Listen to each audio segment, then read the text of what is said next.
Brooks throws them in detention if they don't like the paint color. 100%. They haven't done the done the research. He makes them go sit in the car by themselves for 15 minutes.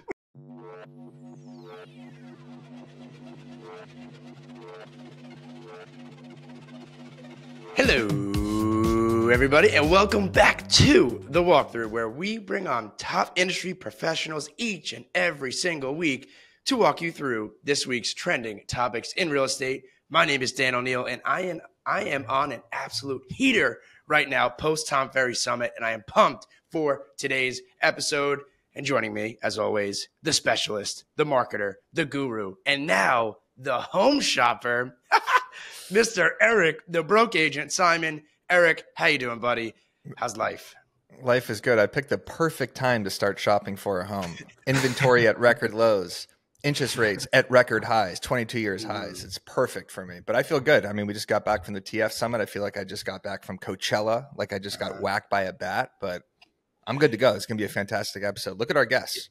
Yeah, it's going to be a great episode. I feel like you've been looking for a home for 4 years, but we'll talk about that for topic number 2. Correct. Speaking of somebody being on an absolute heater, also joining us today, all the way from the Bay Area, Mr. Basil Haven on the rocks, Mr. Tequila Straight, Mr. Kim Crawford, Sauvignon Blanc at a rodeo bar, you pervert, Mr. Brooks Landry. How you doing, buddy? Hey, by the way, thanks for ruining the entire conference for me. I just wanted to throw that one in there. Yeah, After I left, I said I'm never attending another conference, and let alone I may even walk away from BAMx just because of what just happened. The problem is we broke rule number 1. Rule number 1, don't go hard on night number 1 before the conference, and that rule is broken because of Brooks. Rule number 1A is don't hang out with Dan Oneil ever. And I think that's basically it. Rule number 1B is if you see Brooks, just look the other way. Don't even make eye contact. All right. Speaking of, we did break that rule. Also joining us on today's panel, the content goat, maybe my new best friend. Brooks killed me. Paige brought me back to life. Miss Paige Steckling. Paige, Utah Paige, how are you? Thank you for the shades on Wednesday night. And how are you doing? I'm doing great. And also recovering a little bit from Summit, but such a good time. And I feel like we got to know each other a little bit better. So that was cool. And looking forward to hopefully going to BAMx. We'll see. Hell yeah. Yes. And we will not break Rule A down in Naples for BAMx. And we will talk about BAMx even more later on in the show. But today we are talking tighter standards for agents, fraudulent lending. We are role-playing buyer scripts and much, much more. Make sure to smash and like the subscribe button right now. Comment immediately. Thank you guys all for your support. And we love you, and shout out to Mrs. Simon. All right, on to topic number 1. Should realtor associations hold agents to a higher standard? This is coming from BAM here. Sarah, great article. And I quote, according to recent stats from the Austin Board of Realtors, nearly half of the 19,008, let's just call it 20,000 realtor members haven't sold a home in 2023. About 2/3 have sold 2 or fewer homes this year, and only 2% have sold at least 14 homes so far. That's 2 a month. So nearly half of the agents, 48%, haven't sold a single home in 2023. About 1 in 3, 32%, have sold at least 2 homes, and less than a quarter have sold at least 3. To put it another way, about 2 out of 3 agents in Austin have only sold, that's 66%, have sold 2 homes or fewer.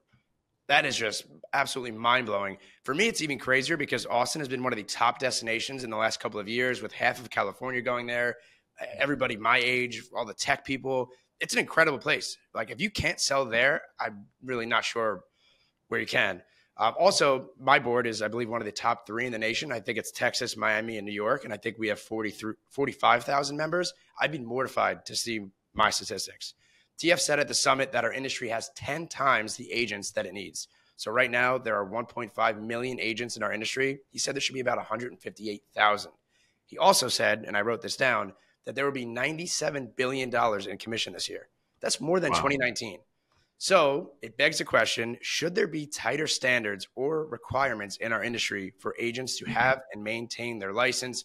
Brooks, I will pass it to you first. What are your thoughts on this article? Incredible stats. Those are insane. 10 times and that was good homework, Dan. My opinion is yes. mainly because they're, you always hear this a lot about the barrier of entrance just being so incredibly low.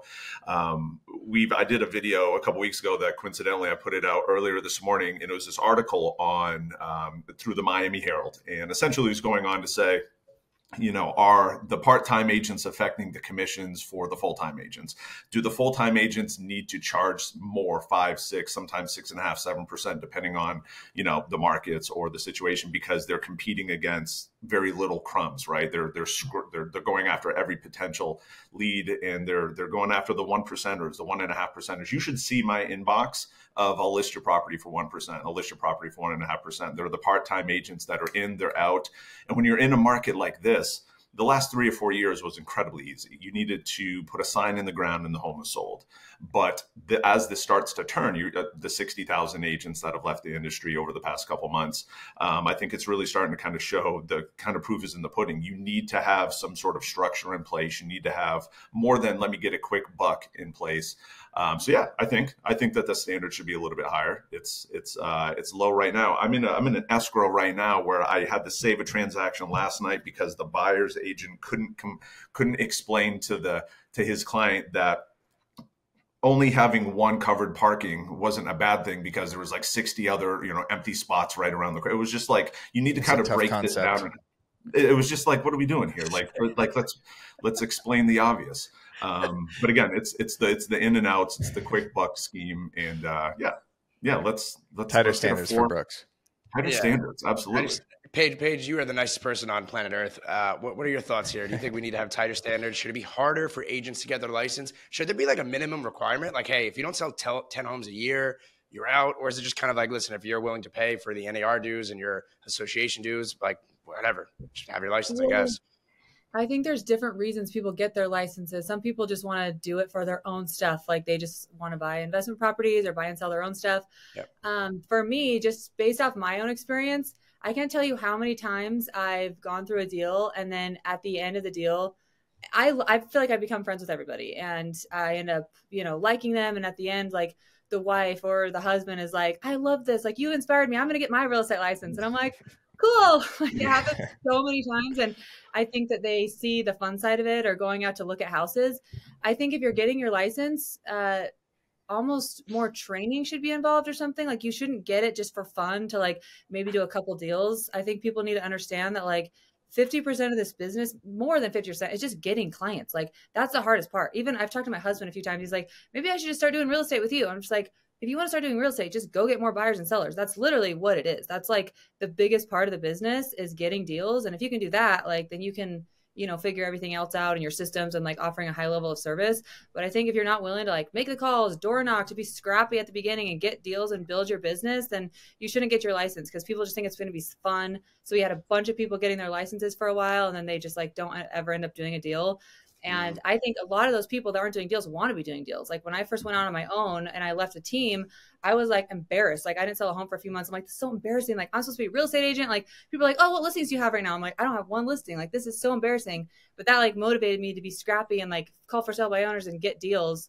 But I think a lot of those people would prefer to be doing deals. They just like aren't willing to put in the work or they don't know what to do to get them. That is not the case anymore. Sorry, go ahead, Eric. That is not the case anymore for Paige because she just posted was it a just sold carousel post, and my thumb almost started bleeding because I was swiping so many times. I don't know how many it was. It must have been 10 or something like that. Was that just all this year or like in the last couple of months?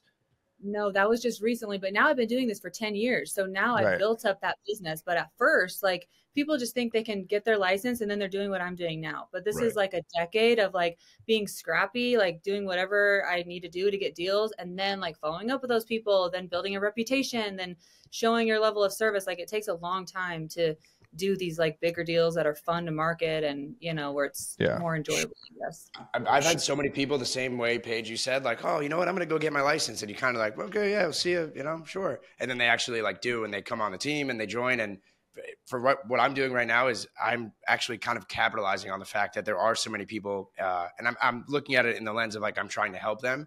So I'll see somebody that did maybe 27 transactions last year and now they fell to 9.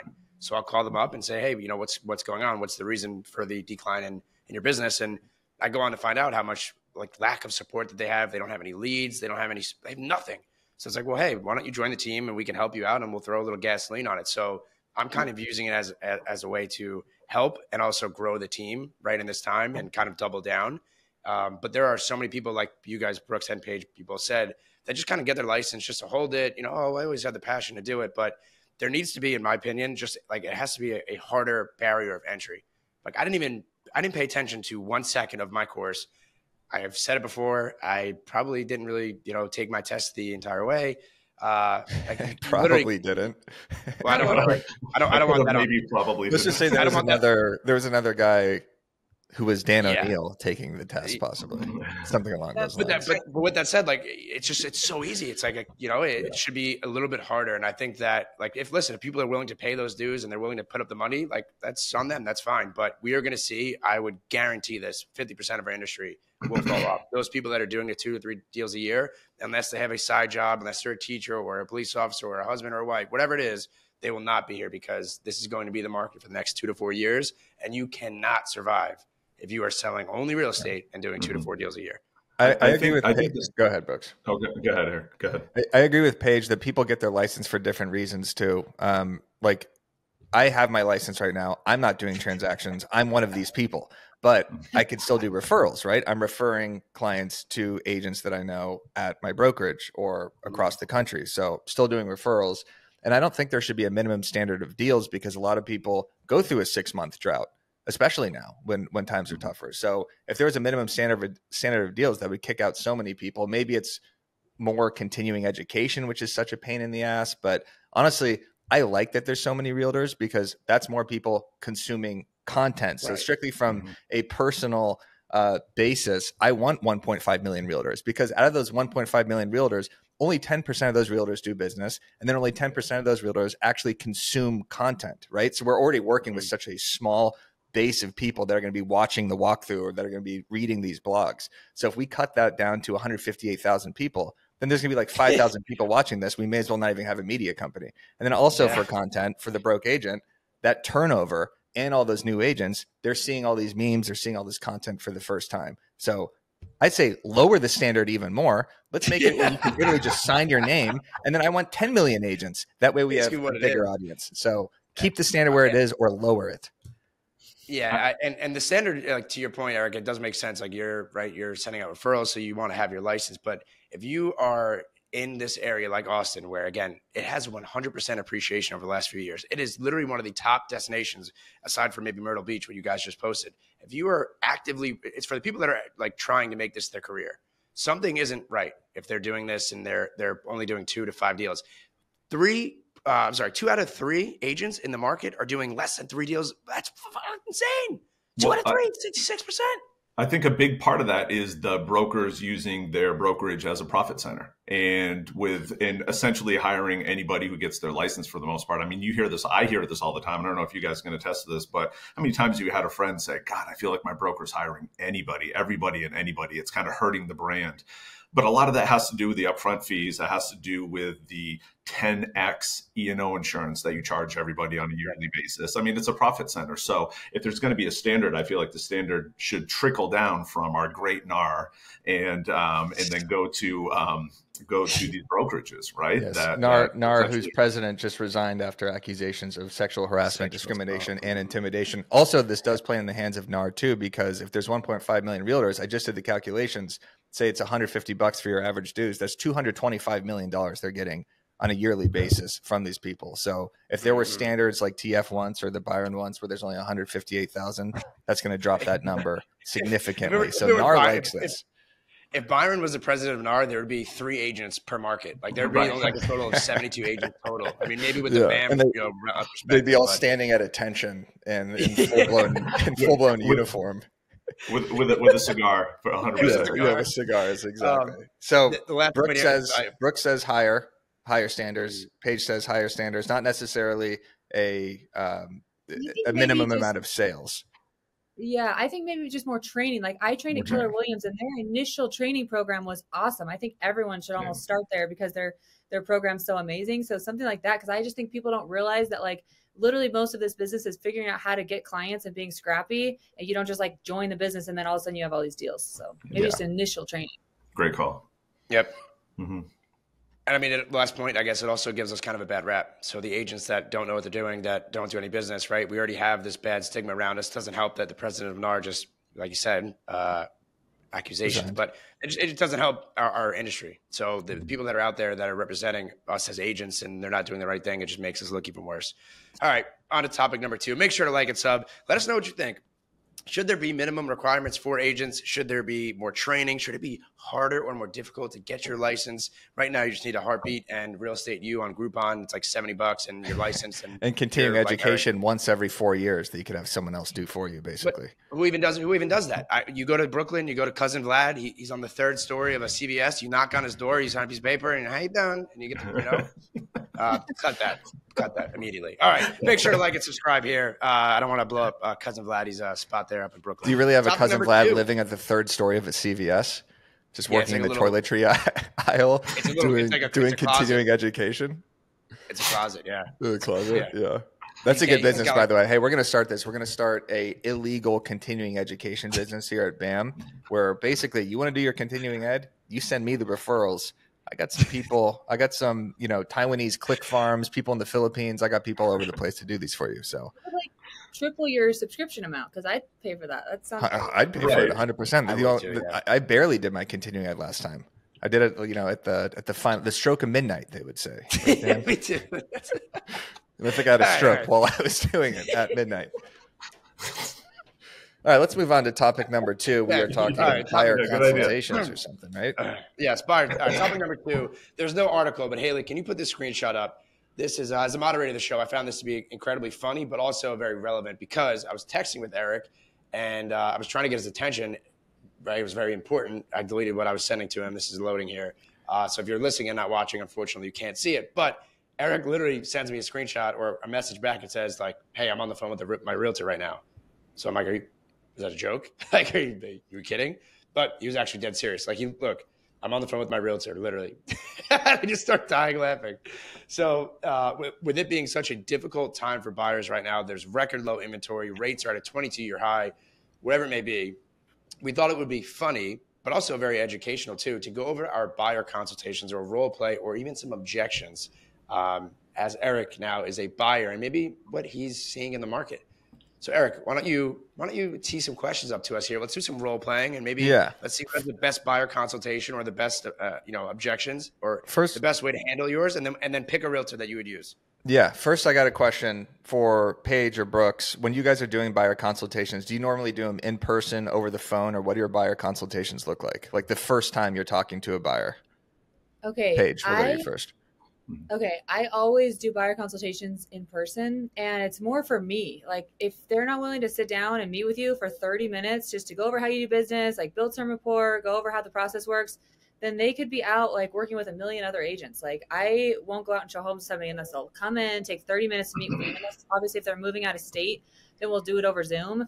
But for me, a lot of agents I've talked to aren't even doing them. Like they'll just, if you're not doing a buyer consultation at the beginning, you're just becoming an order taker, and they could be requesting showings on Zillow, or they could be, just like calling the listing agent themselves, and like you'll randomly show them a home. You're not even really working together. That's how you build the agent-client relationships. That's how you go over everything. And then in our state, we have a buyer-broker agreement.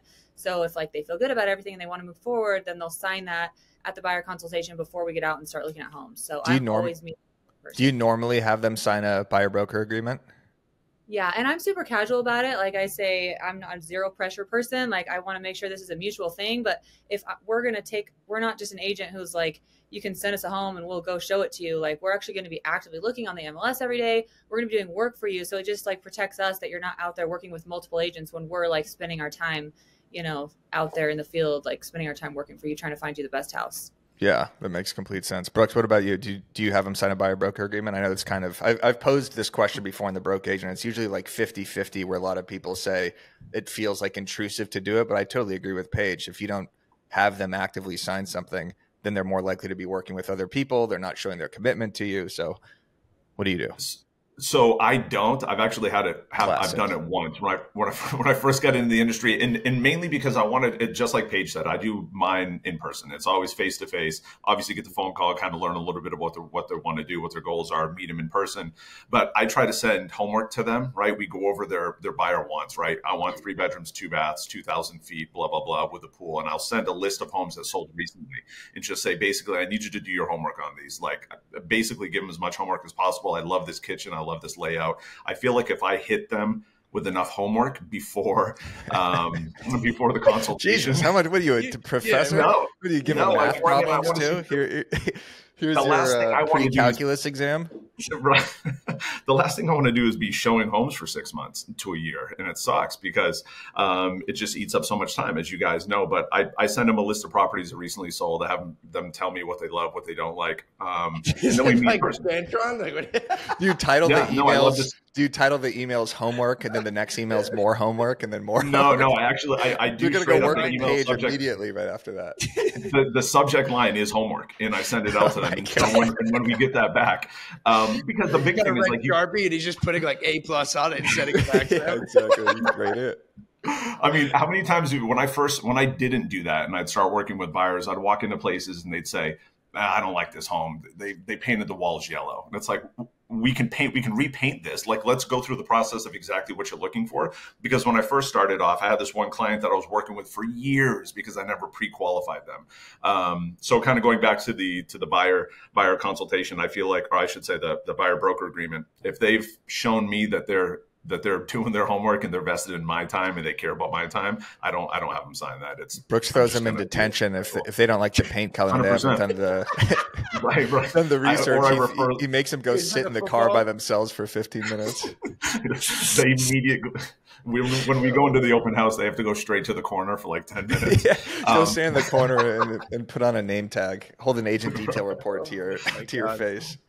Eric, you know what I think we should do for our buyer consultations is acknowledge the buyer's concerns, right? So whatever that might be, provide context to the market and what's going on. So maybe they're just watching the news and they're not sure of, what is happening, and they see that the guy from The Big Short just shorted the housing market, whatever. Just provide context.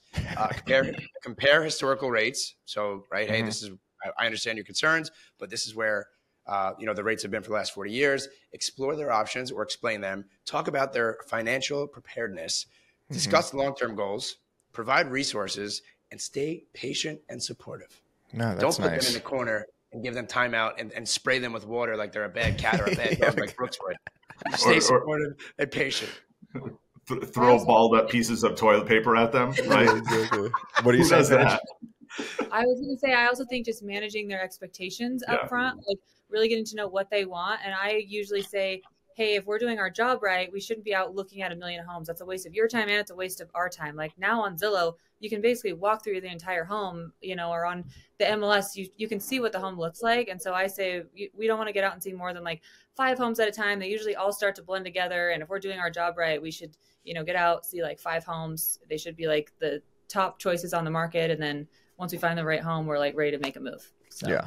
Eric, so my team and I, we do a weekly objection handling call every Wednesday at 10 a.m. So basically we all gather kind of what the most common objections throughout the week have been, and we role play them all together through the team.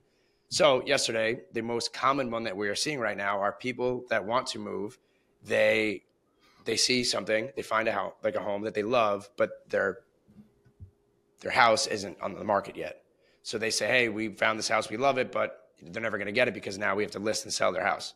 So would you like to propose some objections here and maybe we can answer them for you? Well, I think you just did, right? I guess I'll pretend to be that person. Yeah. All right. So I'll that one, or do you want? Yeah, sure. I mean, you gave me an alley-oop there, I guess. So, all right, I'll start.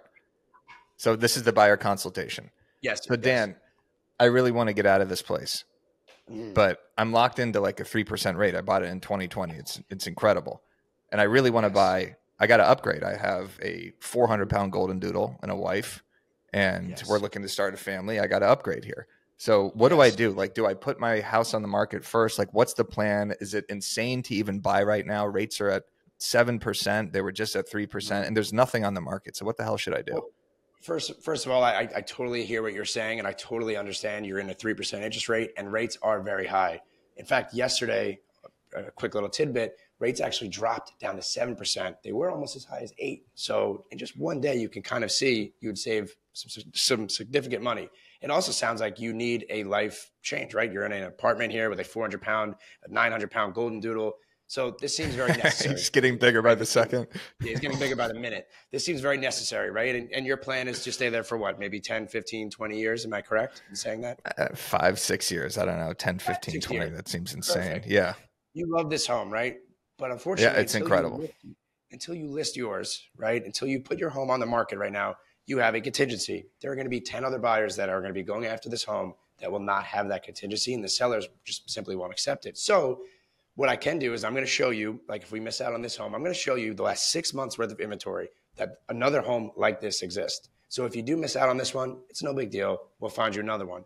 Or we could go to your house right now. I can give you a quick little home evaluation, your equity report. We can get pictures, put it on the market, and boom, sell it like that. You are the seller, so fortunately, you get to dictate when you close. So if we are able to generate you, 15 to 20 offers, maybe 5 of them need to move in this week, next month, but probably 10 of those offers will be willing to wait for you to find a home. So you will be in total control, but we can't do anything until we have your home listed and on the market first. From that, now you are in the driver's seat because it's the end of August. We're heading towards Labor Day. Everybody that was in a rush to go and buy a home to get into the school year, because Eric, am I correct? You don't have children yet? Is that no, not yet. No. 900-pound dog, but no children, correct? Correct. Me too. I hate kids. Me too. I hate kids. I have a 900-pound dog myself. We can relate on that, right? Yeah, we can 100% relate on that. That's crazy. Relate on that. We're the only two people on earth with the same the same monstrous dog. So you want to put your house on the market, and then we will find you your dream home. And there's less competition on the market right now, and historically, rates will go down. Quarter2 next year.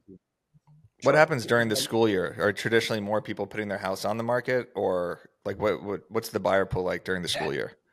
That is an incredible question, Eric. So typically in the beginning of summertime, most people are trying to get in for the school year. So in June, July, they want to be under contract so that way they can close, they can be settled in, and their children can start in either the new school district or they can start in the same school district, but in their home and be settled in for the children. So all of those buyers that were in a rush now have taken a step back, and everyone's a little bit lackadaisical, which is a good time to buy for you, my friend, my handsome friend. I mean, look, you just related with me. You handled all my objections. Why don't you come into my house right now? Take some photos of me and the house, and let's put this thing on the market. Paige, I got a question for Utah. Is there like a seasonality thing? Because it probably starts to get freezing end of September, October. Like, do buyers stop looking then, or is that kind of like the cool time to look? I usually say the buyers that are looking in the wintertime are more serious. Like they have to move. They're moving here. They've got to buy a house. And it's definitely busier like before school when everybody's looking to move before the school season starts. So I say for sellers, there's less homes on the market. And so there's less for those buyers to choose from. There's less buyers, but those buyers are a little bit more serious. And if you're a buyer, there's less competition because not as many people are like in the market casually looking. And then in regards to listing your house for sale, I usually make it about them. I say, hey, if you want to offer on this house, it's going to look better. You're going to get a better shot at getting a good deal and getting your offer accepted if your house is at least listed first. Then it shows that you're serious. If your house isn't even listed and we're doing a contingent offer, like I'm going to tell my sellers, like these people might just be like seeing what they can get, seeing if they could get it. They're going to cancel, like their house isn't even on the market yet. So it's making it about them and like just educating them on what's going to be the best situation, help them get the best deal. Makes complete sense. Brooks, there is someone behind you, by the way. So why don't you just take a quick look behind you? Again? Yeah, there is. I mean, you can take that a step further as well as really determine what the buyer's timelines are. What's a realistic time frame? Because in a market that I'm in, for example, this week we've had 9 homes hit the market. In like 3 cities, we've had like 14 hit the market this week, which is insane. There's nothing. So why not try to test the market? Why not try to create the market instead of waiting for a home to hit the market? If you've got a little bit of time frame, let's start marketing you, Eric, to specific properties. Get a list of the 3-bedroom, 2-bath, 2,000 square foot homes in the specific city, market them directly, because usually what's going to happen is if you're able to find something off market, it gives you as a seller a time to lock in a home to move into, turn around and list your property. But there's also going to be the time frame that that new seller is going to have. They're going to need to find a property. So you can then build in Is that the 900-pound dog I'm hearing barking in the background? Is that you guys? No, it would break Is your that eardrums mine? if you heard that. All Is right, that so it? between the three of you, I just kind of went through a little individual consultation. Mhm. Definitely not picking Dan because he creepily wanted to go to my house immediately and start taking pictures. You suggested that No, what you do mean? suggested it first, and then I was like just playing into it. And then I started looking at your socials, and I noticed that Paige on her listing videos tends to get 80,000, sometimes 500,000 views. She'll get hit in the head with a frying pan as a hook. Basically, she'll hit a golf ball and it'll fly into the listing. So I'm actually going to go with Paige and move to Utah. Sorry, Brooks. Sorry, Dan. Nice. But okay. you I guys would have agree. lost another Great choice. client. And looks like you're going to be in the 66%, only selling 2 homes per year. Sorry. Yeah. Well, guess what, Eric? Brooks and I didn't want to work with you either. Right. You seem like a pain in the ass. You're going to look for a year and a half. Dude, I'm the worst I want buyer to know of who all. you actually are working with, and once you actually like go into contract to close, they got to come on the walkthrough. Like that's 100%. it's probably Come on, Jason just- Cassidy. It's Yeah. Cassidy. We got to Nah, it would be if I was in San Diego. Shout out Jason Cassidy. shout out Jason. It's funny. All right. Well, If you want to hear, by the way, if you want to hear more of this brilliant sort of conversation, you got to come to BAM Camp on September 20th. This is our first in-person event that BAM is throwing. It is in Naples, Florida. We have very limited spots left. Brooks is speaking. Paige is going. Dan is moderating a panel. I'll be speaking. We have one of the best lineups in the history of real estate. And it's going to be from 9 to 5. Incredible conference. Get your tickets now. There's a link in the description. And by the way, if you want to get 25% off those tickets, all you have to do is become a member of BAMx, which is $10 a month, $15 a month if you're doing the monthly. So it's smarter just to get a subscription to BAMx to get your ticket to BAM Camp. And if you get your subscription to BAMx, you get the monthly courses, you get our community, you get the monthly live streams. It's an absolute no-brainer. Click a link in the description and use code WALKTHROUGH. Let's go. Let's walk on through Let's to go. the next topic, Dan, which is, yes, sir. I believe, a fraudulent lender. Ooh, of which there are many, and this is the season and the time for this. So last week, it's a little quick story of myself here. I think we've done over 1,000 transactions, and typically when you both, and Eric, you could probably relate to this too, you always get these weird intuitions, whether it be from a client, whether it be from a lender, maybe even another agent. And it's like a motherly instinct in a way. So last week, and I preface this with the fact that I almost went to jail. And although that might be a little bit of an exaggeration, I did get physically removed from a lender's office because I did bring a tire iron to their office. This was after months. Wait. What do you mean? Like a No, you like? didn't. Yeah, no, you didn't. Yes, I did. No, you didn't. You're telling me you, you're telling me you walked into this office with a tire iron as if you were going to bash people's heads in. it wasn't as Brooks, if I was going do to. you think this happened? I mean, this is real New York real estate right now. I don't know. Possibly. All right, sorry, Dan. I didn't mean to interrupt. Continue with your I'm going story. to call the agent. I posted this on social media. The Bond brothers picked it up and put it on their. Yes. Go ahead. Anyway, I don't want to throw the people under the bus, but I did do that, and I wasn't ever going to do anything with it. It was more so just for like the show of it, right? And to also show my sellers that I'm a psycho, but they loved it, and it did actually wind up working out. So basically, months of being lied to, and typically we try to but we try to have our vendors on our deals, right? We don't want to steer anybody, but we know that the deal is going to close. So for context, we put out 2 listings in the same day. One, we got my lender to do the mortgage for it. It closed in 3 weeks. And, buyer B here closed last week. 2.5 month discrepancy. My sellers had something to purchase down in South Carolina. So the timeline was getting scary. So I went there after getting lied to probably, I would say 20 times. And when somebody's lying to you. First, they didn't have their documents. Then it was pay stubs. Then the guy's on vacation. Then he's on vacation again. Then his processor's on vacation. Then they don't have money. Then they're short this and they're short that. It was just, you can't bullshit a bullshitter. So it was red flag after red flag. And what wound up happening in the end is that they said that they were $10,000 short. This is from the lender. And he said that he would contribute $5,000. And that now that they were $5,000 short, he sends me a title bill for title insurance. So I don't know if this is in other states, but in New York State, it is regulated by the state. So the number does not change, right? So he sends me the bill and he sends $8,000. I look at a bill because I'm not lazy from 2 weeks ago, and that same number was $2,000. Right? So keep in mind, they're short $10,000, can't close. He's giving $5,000. I just found $6,000 of a typo, is what he tried to call it. which in my opinion, I think he was robbing the people blind because they never purchased a home before. And right, so it's the American dream. They never bought a home before. If somebody's telling you, I mean, Eric, you're going through the process right now. If your lender says, hey, buddy, you need $4,000, you're going to do everything you can to pull up to that $4,000 together. So that's why I went there with the tire iron, was because I felt really bad for the buyers. They weren't my buyers. And I knew that this guy was basically trying to rob them. So 4 tips that I put together here was, number 1, to be aware, right? If you start seeing these red flags, it's just like anything else, like, do something about it. Don't let them just kind of pile up over time, because it'll come back to bite you. Number 2 was trust your instincts. If something seems off, it probably is. Make sure you're double checking documents and you're actually doing your due diligence. Don't just take somebody's word for something. Number 3 is build a network of trusted vendors. So whether it be an attorney, whether it be a title company, whether it be your lender, everybody, your inspector, have that trusted list of vendors that you can go to, that you can make sure that your deals are going to close, because there's nothing worse than putting somebody on a contract, waiting months, and then having the deal blow up in your face, not even because of the commission, but because now you're doing your clients a disservice. And then the 4th thing is just don't be lazy.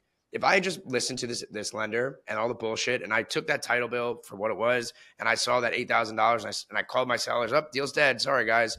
You're losing your deposit. You got to relist the house. Life's over. If I didn't do that, 30-minute worth of research and pull up the other title bill, that deal would have never closed. So don't be lazy and trust your instincts. Maybe don't use for tire iron, but. So this connects with your higher barrier of entry, right?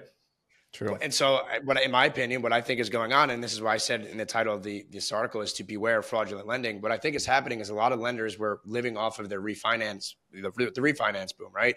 They never had to sell any sort of rates. It came very easy to them. Now they're all getting crushed. So they're laying staff off. Maybe they don't have the same processors. They don't have the same support system. So there's a million reasons, or maybe they're just trying to scam people out of money. I don't know, but there's so many different, reasons to why it is important to be aware of these lenders, or just anybody in the business right now. Just make sure you're doing your due diligence. Brooks, have you ever had an instance where you trusted your instincts, or somebody red flag and you kind of knew it and turned out to be true? Client, lender? Yeah. When I first started in the industry, it was 2002. And there was admin fees through the roof. You're talking 4 points on the back type of shit, 2 up front. So, there was a ton of fraudulent lending. So we saw the cut and paste people all day, every day. So yeah, I've definitely seen it quite a bit, but I think that's not all lenders, obviously. This guy is obviously a dirtball, and he's painting his entire path. I'd be shocked if this guy continues business over the years, especially over the next couple of years with those type of practices. But with this smear campaign that I have going on, this guy will be out of the business in 2 weeks. Right, which he deserves to be. It's really what affects us and makes us and our industry have that black eye with people like that. So yeah, when you've done so much, you've been around in the industry like you guys have all been for so long, and done so many transactions, you see this type of stuff all the time, unfortunately. Yeah. Paige, what about you? Have you ever gone somewhere with a tire iron before? I have not, but I feel like it'd be easier for me to get away with than you. It'd be a little bit safe. I walked in, they're like, "Where is he? Show me the lender." With a bat, usually a baseball bat, 160 pounds soaking wet, like I was going to do something. The guy would have killed me. Yeah, I have not done that, but I think it's so important when I'm working with buyers to tell them, hey, you should be working with 2 lenders. And I feel bad for my lenders saying that, because I love them both. I have 2 or 3 top ones that I love working with. You should get a quote from both. I just had a buyer just a couple months ago who she went through the whole deal with a lender. She was trying to use one that she really liked. And then at the end of the deal, her payment was going to be $300 more than it was initially supposed to be. And then she went to one of my other preferred lenders, and he's like, no, you shouldn't be paying that. The first lender, she's like, hey, this guy says he can get my payment to be this. Can you match it? And my preferred lender was able to get her a better deal and get it done in a week. So as long as you have people on call that you trust that can get it done, if you're a buyer, you should always have 2, because they'll be competing against each other and they're not going to screw you over. And then when I'm representing a seller, we can't really control who the buyer uses, obviously, but not just looking at the prequel and taking it for what it's worth. Before I go under contract, I actually call the lender and talk to them, make sure hey, are these people legit? How do you actually have all of their documents turned in? Are they ready to go? And then I'll say, if I have any concerns, you can talk to the other agent. They want to get their offer accepted. Hopefully you can get them to use somebody who you feel better about, but calling the lender every time and talking to them, not just taking the prequel for what it's worth. Or even taking it a step further, like this guy told me their credit, like he never ran anything. And that's kind of the other thing too, is right. Like we always call as well. He basically just lied. He never actually pulled their credit, never actually had any of their income docs. So it's really important, like now more than ever, you really got to do your due diligence. Otherwise these deals will blow up in your face. And having the ability to call your preferred lender or attorney or whoever it may be at midnight or 10 PM and get an answer back versus maybe going with like a Chase Bank and you have to dial an 800 number and they're only in the office from 8 to 4 and they don't even call you back anyway. It's such a big difference. And that's our main job. We're like the quarterbacks, we're the facilitators. So if we are not able to facilitate these deals in real time, it's going to explode in your face. And look, I don't know if you guys can see this. If you're listening, this is just a screenshot from my seller. I showed him the article and he said how impressed he was with the writing. And I told him I didn't write it. Yeah, that would be the BAM writing staff. But yeah. Hey, if anyone here wants to write an article with the BAM writing staff, all you have to do is interview with one of our writers and they will turn it out. It'll be fantastic. Yes. Eric, right now you're going through this. Do you have any, like with agents, with houses, I got sellers? I got nothing on this thing. Well, we are talking to lenders right now, and we did talk to a lender who we really liked because he said that he was going to take initiative and call the listing agent on the house that we would write an offer for, and that he would do a specific pre-approval letter for that actual property. So he would tailor the pre-approval letter for that actual property. What the hell are you smirking at? That's why you like him. That's their job. Yeah, I mean, I'm just saying. He sounded cool, man. I don't know. What do you want me to say? You have one of the largest. You have the largest probably network following all the above. You don't have like there's no lender that you. Yeah, like? what are you talking about? I just said I just was telling you a conversation I had with a lender. Oh, okay. Yeah, got it. I didn't pull this guy out of my ass. This is okay. Yeah. I mean, I never dealt with any fraudulent lenders, huh? I said, I thought you just walked into a TD bank and the guy's like, yeah, write your pre-approval. Yeah, I went on Rocket Mortgage, clicked a couple things, and now we have an offer. It's fantastic. No, I mean, look, we talked to a few guys. They were all great, and yeah, we're moving forward. So, and then I'll work with Paige, and I'll move to Utah, and I'll get a stunning house on a nice golf course. And then every house that Paige sells looks like it's right out of The Sims. It's like I want to move to Utah. Yeah. I'm jealous. It must be nice being in such a scenic area like that. Brooks, in fact, I don't know if I've ever seen the houses that you've listed. I see the realtor videos. I see all this content, but where are the houses? Where the houses?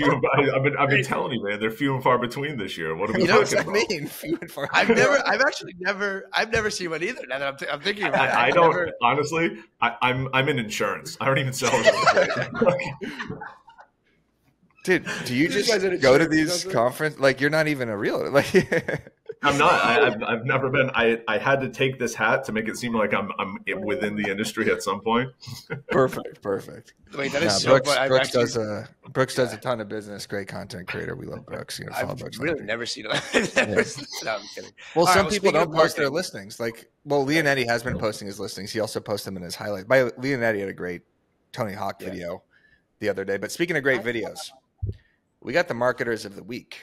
Drum roll, please, Dan. Why don't you drum? We had the Tom Ferry Summit last week, and we have 4 incredible videos from it. I want to give a shout out to Derrick Gregory, to Paige, to Chris, to Wesley, to Shane, to Sean, who all had these hilarious videos planned for the summit, and they were super timely. So let's play a couple of them right here. I love how they just did a bunch of content around the Tom Ferry conference. And there, like mid-conference too. Yeah, exactly. So Haley, if we can pull up a couple of these. So here's how content creators feel when someone compliments their videos. This is one of the best ones. Paige, I believe this is the one that you are in. I'm in it too. Yeah. Sure. Oh my gosh. I love your guys' content. Wait, what did you say? I love your content. Really? Yes, it's amazing.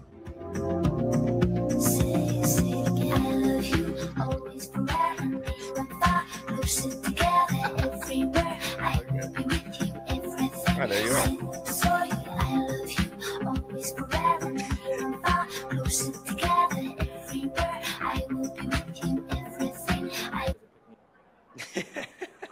I mean, this is... What are those guys doing?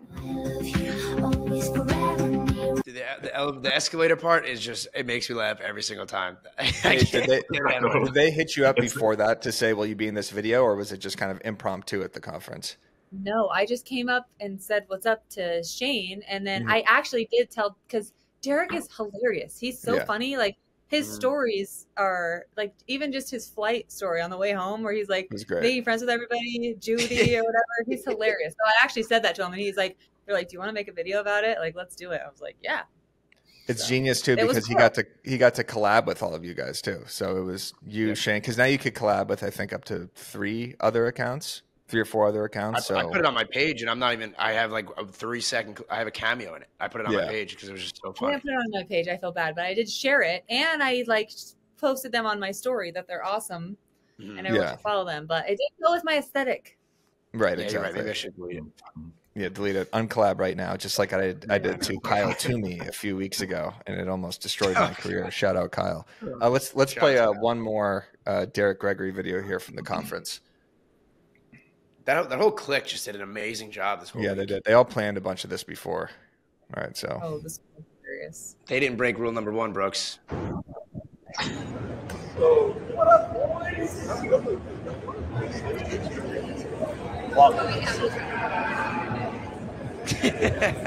All right, well, there's Steady Eddie. Yeah, Chris's look, by the way, too, was impeccable. But in the top like hat. we said, they didn't break rule number 1 like we did. They went there with a plan, with a mission. They got it done. And now I'm angry at myself that we didn't do more content. Actually, we do have the vlog, but is that coming out? Yeah, it's coming out. All I have to blur out every Kim Crawford bottle and every Basil Haven on the rocks that Brooks has in his hand until we get a sponsorship.